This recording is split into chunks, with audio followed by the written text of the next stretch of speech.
Hey guys, welcome back to the channel for a bit of a two-part video in this one. We're going to be taking a look at what's coming up for Project Zomboid in the coming weeks, months, and potentially years. And towards the end of the video, I want to touch on what's coming for the channel as well. The support over the last couple of months has been absolutely incredible, so I did just want to update you guys on what's coming for me as well. I realize a lot of people that watch my content are new to Zomboid and may not be aware of what's coming for the game either, so we're going to talk about that mostly. If you find the video useful or informative, be sure to drop it a like and subscribe to the channel for more Zomboid videos and videos from other zombie titles too. So let's get started. With build 41 and some of the more recent updates, we've seen new animations, new character models, new features like CDs and VHS tapes, and the start of some kick-ass new audio. But what's next for Project Zomboid? What's coming up in the future? Well, we mentioned audio, but we've only seen the start of the changes that are coming in this department. The Noiseworks team and the Zomboid devs alike have been working on stage 2 of the audio overhaul coming to the game in the not so distant future. So for those of you thinking some of the sounds don't sound very well placed in their environment or might sound a bit echoey, that's hopefully going to get cleaned up in the future, and more sound effects will be on the way as well to fill the gaps that there currently are in the system. One of the more specific parts of the Noiseworks updates that are in the works right now are the individual weapon sounds. Right now, the melee weapon sounds are divided into 6 groups, being blunt metal, wood,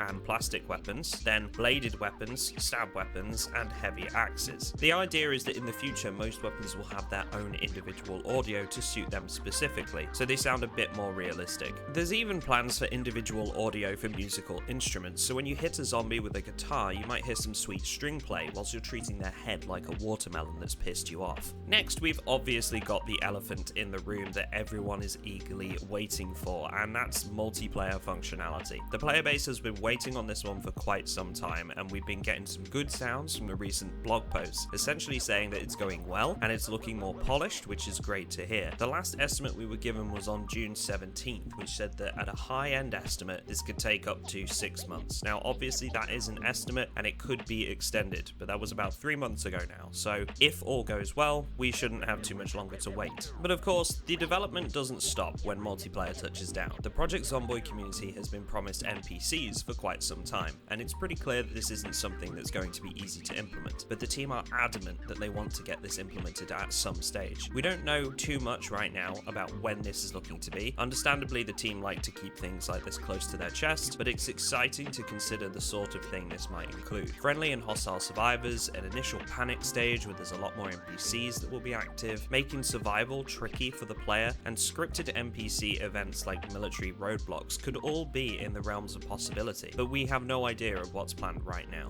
If you're looking to try NPCs, in the meantime, try the mod Superb Survivors and match it with Subpar Survivors. These couple of mods add NPCs to the game, and whilst it does come with its problems and its bugs, it is worth trying just to see what NPCs in Zomboid might look like. Something more specific that I wanted to touch on, which sort of includes NPCs as well, is hunting and wildlife. One of the things that the team would like to get into the game at some stage is the ability to hunt animals for resources. The mod Le Gourmet Revolution, which I've covered in one of my previous videos, adds its own iteration of this, but it doesn't include any actually active AI. The use of animal AI is going to make the world feel much more alive and will hopefully bring a lot more purpose to some of the firearms in the games too. I know a lot of people feel like firearms can't really be used without causing your own death or without mods, but this might just give us a good use for them in the vanilla game. Again, we don't know when this is coming, but it's something that long-term players have been waiting for and will be another use of AI for the betterment of Project Zomboid. Of course, we can't forget Louisville is also on the way, which is now completely ready to go for internal testing according to the Project Zomboid blog posts. For those unaware, Louisville is Project Zomboid's first city map to be included as part of the vanilla game without the use of mods. It's been built completely from scratch and is an incredibly exciting prospect for long-term players that have been playing in the current map for quite some time now. The team emphasize here that just because it's in internal testing doesn't necessarily mean it's going to be in build 41.56 or 57. It's impossible impossible to say at present how much work the map will need during and after testing.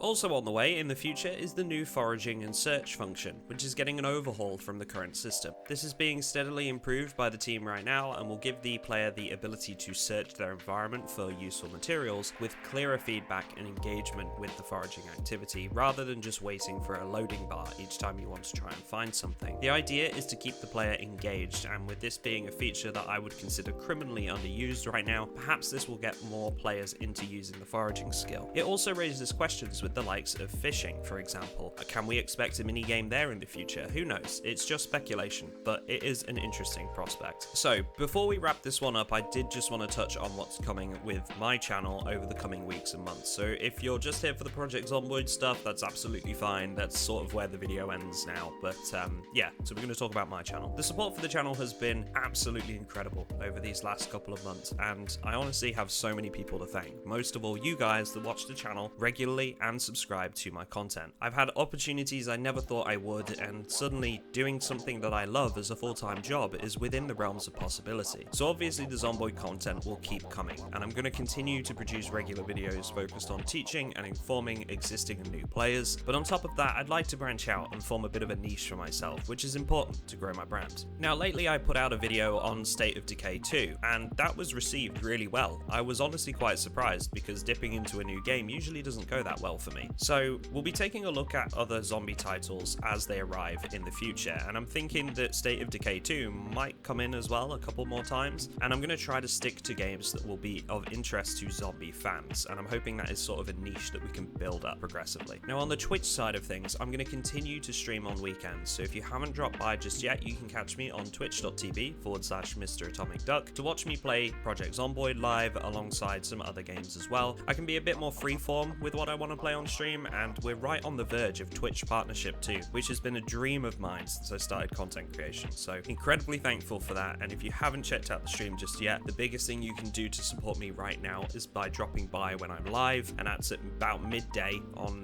weekends, so yeah, consider it. Lastly, I wanted to touch on multiplayer. Once multiplayer lands on Project Zomboid, I want to set up multiple servers for the game and arrange a regular team of individuals that will admin those servers on my behalf, directly linked with our community Discord and Patreon. There will be at least one public Pve server, a Patreon and Twitch subscribers only server, which can be focused on cool events and unique scenarios that we set up just for fun and for a challenge. Stuff like, I don't know, a Hunger Games style, for example, where if you die, you're out and someone else takes your place. The idea of that is that I can stream this on Twitch, it'll be interactive, it'll be good fun. Finally, we're looking at a Pve server with PvP zones, but that all depends on what's possible with the code in Zomboid and controls available to server owners. My idea here is that high loot areas will require your PvP to be toggled on, but the idea is that this will prevent base raiding and griefing, which is something I know a lot of people aren't a huge fan of. It's not going to work for everyone, but this is what I prefer and what a lot of my community prefers, so I think that's the way we're going to go. Anyway, that's it from me. Hopefully you enjoyed the video and found it informative as well. I'm looking forward to seeing where things go in the future for both Zomboid and my own content, and I'm looking forward to taking that journey with all of you guys as well. A huge thank you to my patrons once again. You can find the link to the Patreon in the description of this video. Thank you very much for watching, and I will see you all in the next one.